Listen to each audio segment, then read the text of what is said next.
Москвада жүргөн мекендештерибизге концерт коюп майрамдык маанай тартууладыңар. Ушул майрам тууралуу силерде мекендештердин бул жакта силерге кандай кабыл болушту келгениңизде? Негизи бардык кыргыз элин Нооруз майрамы менен чын куттуктап кетейин. Концерт жөнүндө айтсам, мындай концерт действительно биринчи жолу болуп атат. Көптөгөн шаарларга барып келдик. Новосибирск, башка Питерге барып келдик. Ал жакта максимум чогулса 500-700 киши топтолот да. Мына масштабный концерттер биринчи жолу болду, мага аябай жакты. Аны мен ойлонуп койдум, кечээ эле айткам, эгер мен көрүүчү болуп келгенде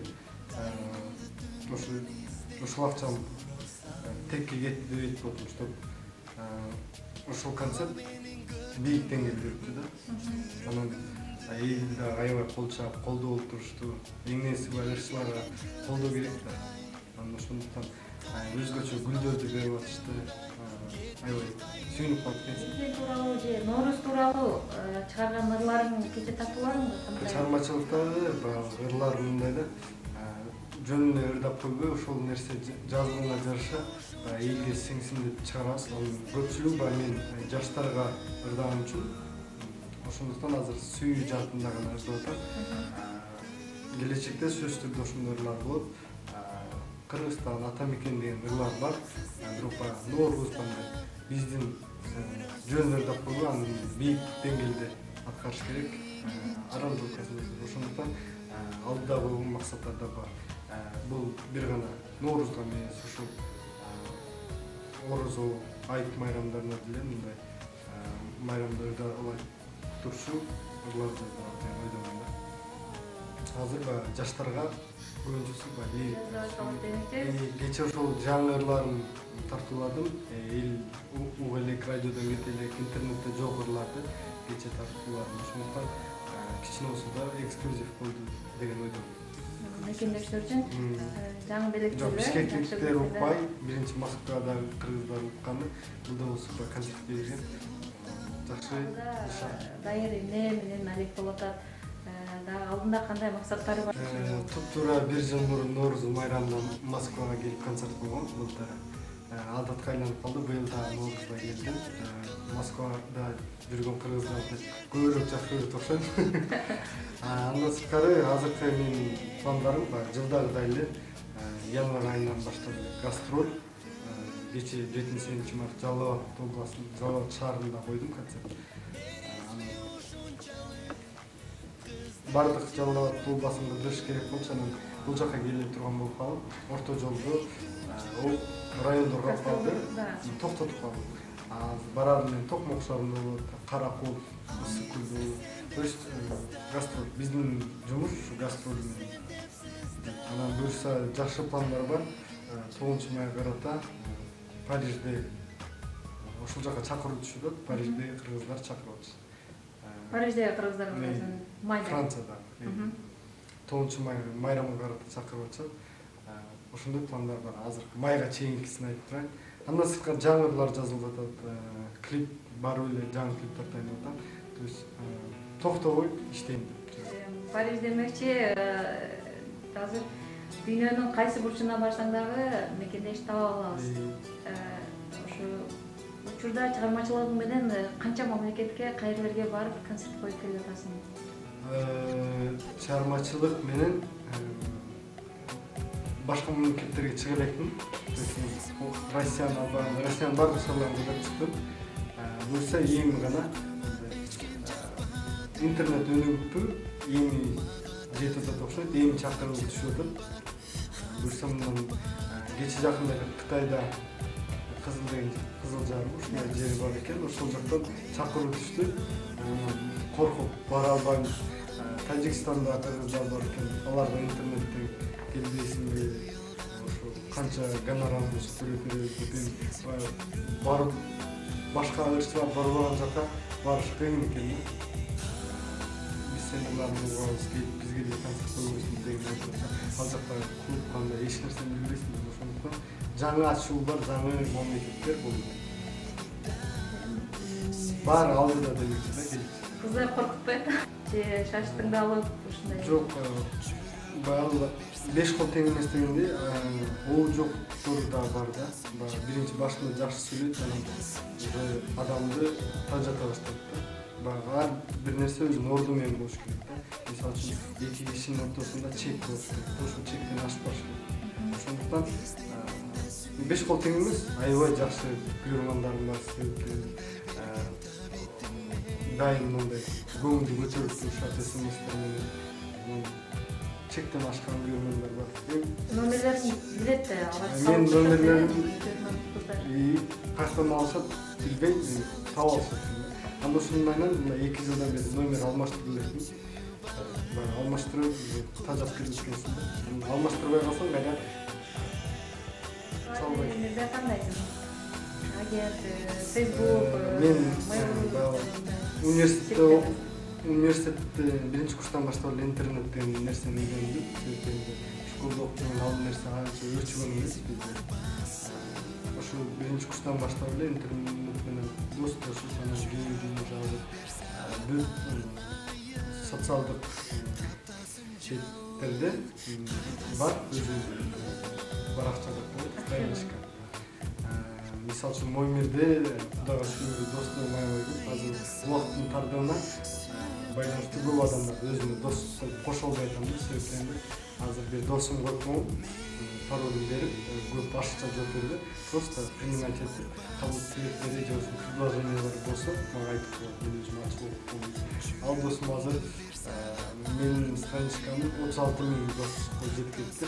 Анда 36 000 предложение бар экен. жетишпейт. Ал дагы өзүнүн жумуштары бар да. Андан сырткары башка сеттерде өзүм эле отурам. Баары менен көрөрмандарга жооп бергенге аракет кылам. Обсуждение болсо, мисалы үчүн менин выступленияларымды көрүп, могул жер мындай болду, мына кийимиңиз жарашпай калыптыр, могу жаңырыңызбы деген сыяктуу ар түрдүү суроолорго мен тажабай убактым болсо жооп берем. Бул жакта мекендештерибизге кабыл тилеги организаторлорго чоң ыраазычылык. Андан сырткары ошол азыр Москвада иштеп жүргөн биздин кыргыз элиме биринчиден эле бул жакка келгенден иштейм деп келген, ден соолук каалайм. Көпчүлүгү ооруп калып жүрүшөт, ошондуктан эч качан оорубасын, Кудайым колдосун дейм. Ошондуктан ден соолукка, анын калганы бар болот деген ойлойм. Рахмат, ийгилик сага да. Сиздерге да ийгилик, бестиңиздер өркүндөп өсүп, бизге да барып турсун. Ömür ötse meyli, ökünbem degi, kayrılsan mağa kayra, sezimimdi deyip sevip cançıp, andan sağa kanday bayda.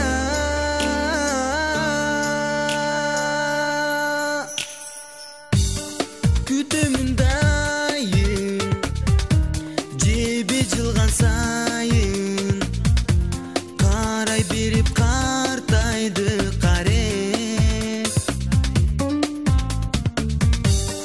Tütümün tüptün, tümül bümün küttün, bilbisin da bildi bir darek.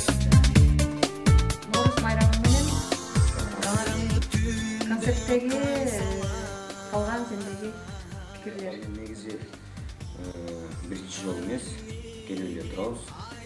Андан кийин кабыл алуу жагы аябай жакшы. Баягы бир ордунда эмес, эле кабыл алуусу өдүлөнүп баратат да. Анан кечеги Ноорузда өткөн, майрамда өткөн концертте аябай жакшы, эл дагы көп болуп, баягы эл көп болсо, эл ошол көп эл дагы кыйкырса өзүнчө бир күч тем берет да, толкуноолор болот дегендей, баягы ошончолук ачыласың, чачыласың дегендей. Кайра ырдагың келет. Ырдагың келет. Анан жакшы болду, аябай концерт буга чейин келип жүргөн концерттер бүтүнөй окшош болсун, мунусу окшош болгон концерт болду да. Эмне себептен? Себеби бул эң биринчиден чоң залга уюшулуп туруп, ал зал дагы өзүнчө башкача зал. Баягы отуруш орундуктар жок, туруп көрүп концерт элдин баары туруп көрдү. Анан көбүнчөсү дагы жаштар болду. Баягы жаштарды билесиң, жаштар деген бийлеп, бекири, өкүп, аябай сүрөп, кандайдыр бир жакшы сезимдерди алып кетти. Караша сенин элге алып келген өрүң болду билет катары. Наурузга карата элге алып келген өрүм жетишпей калдым мен. Өзүм негизи мекеним мен сени сүйөм деген темадагы патриотический бир өлчө жазып аткам. Ошону жетишем деп аракет кылдым, бирок жетишпей калды. Эргүү кандай келет сага? Мага эргүү ар кандай келет. Мен өзүм олтуруп кээ биринде гана бир эркүү келгенде жазып коем өзүм. Анан кийин бирок мен көбүнчөсүн оончулар менен иштешем, акындар менен иштешем да. Анан алар менен иштешкенде дагы албетте мен ошол өр тандамай жактан өтө мындай өзүм мындай капризим бар десем жаңылышпайм. Мага жакпаса жүдөй берем да, таба албай эле кыйналып эле. Анан кийин баягы кээ бир оончулар бар. Могуларды угуп көрсөң жагат болуш керек дейт. Анан аларды угуп көрөсүң да жок деп салсаң тарынып калган оончулар болгон да. Анан бирок негизи мен баягы өзүмдүн жүрөгүм толмоюнча аларды албайм да. Жүрөгүм жагып ушундай кандайдыр бир биринчи менден тегирмен деп койсо болот да, элек деп койсо биринчи ыр мага келет, анан менден элге тарайт да. Анан ошого баягы өзүмдү дагы уят кылбастан элге жагымдуу бир ушу өлкө мындарына бардыгына жагымдуу ырларды угуп эс алуу үчүн жакшы ырларды чыгарам. Жеке жашооңдо кандай жаңылыктар болуп атат? Жеке жашоомдо бир кыздын атасымын. Жеке жашоомдо Кудайым буйруса мына экинчисин дагы күтүп атабыз, Алла буйруса. Баягы балам туулганына эмес турганына сүйүн дейт. Ошол күтүп атабыз, Кудай буйруса аман эсен көз жар болсо келечегим дагы үй бүлөм кененирээк чоңоёт. Сонда кандай жаңылыктар менен көрөрмандарыңды сүйүнмөкчүсүң? Чыгармачылыгымда жаңылыктар, бизде жаңылыктар эң негизгиси жакшы ыр. Биздин жаңылыгыбыз Жеке концерт берейин деген оюң барбы? Жеке концерт бул ушул Москва, Россия тарапка келип койсок деле болот, бирок көбүнчөсү бизди чакыруу менен гана келип коюп кетебиз. Анан жеке концерттер Кыргызстанда болуп атат. Кудайым буйруса ушул күзгө жакын өзүмдүн жеке концертимди Бишкекке Борборубузда бергенге даярданып ойлонуп план түзүп жатабыз. Мекендештерге калуу тилегиң? Мекендештерге калуу тилегим бар болуңуздар, ушул алыс жакта жүрөсүздөр, ден соолук, ишиңиздерге ийгилик. Кыргызстанды унутпаңыздар. Кыргызстан сиздерди эч качан унутпайт. Ден соолук болсун. Баягы бул жакка да келип угуп атам. Бул жактан дагы жакшылыгы дагы, жамандыгы дагы болуп атат. Россия өлкөсүндө. Бирок эми негизгиси мен жакшылыгын каалайм албетте. Үйлөнүп, баягы өзүнчө бир семья, үй бүлө куруу дагы болуп аткан экен.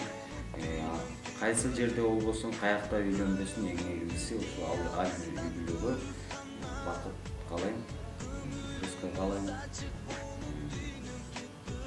Ошол өнүгөлү, Кыргызстанды жалпы кайсы жерде жүргүлө тынч болсун, бардыгы жакшылык болсун.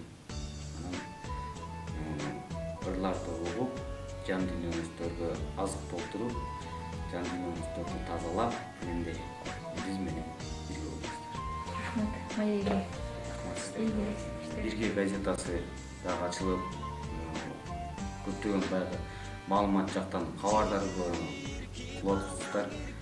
Газетаңыздардан дагы жакшылыктар жазылсын, биз бетиңне элдер дагы сиздердин газетаңыздарды окуп, кабардар болуп, маалыматтан жакшы нерселерди окусун. Анан мен ушул концертти мына 21 мартта уюштурган концертти өзгөчө болду деп айтпадыкпы башында. Өзгөчө болду, ошол өзгөчөлүктү кылган бул мына KG Stars деген өзүнчө бир коом уюм ачылыптыр. Баягы өздөрүнүн ойлорун көрсөң, алардын ойлору жакшы экен, алдыга кетели деген ойлор бар экен. Ошол ойлорду колдоп, коштоп баардыгыбыз бирге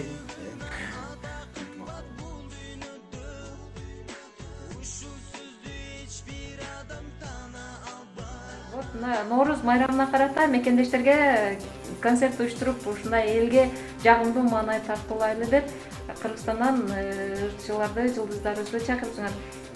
Ушул концерт кандай маанайда өттү, канчалык деңгээлде ишке ашты? Ушул тууралуу айтып берсеңиз. Биз ойлойбуз, эң биринчи концертти биз өткөргөнбүз 26 январда. Анан азыр 21 мартка Ноорузга карата дагы уюштурдук. Биз ойлойбуз, аябай биз ойлогон деңгээлден да жакшыраак өтө болуш керек деп. Мындан кийин дагы 1 майга дагы даярданып атабыз. Мындан дагы жакшы болот деген үмүттөбүз. Бирге менен бирге болуңуздар.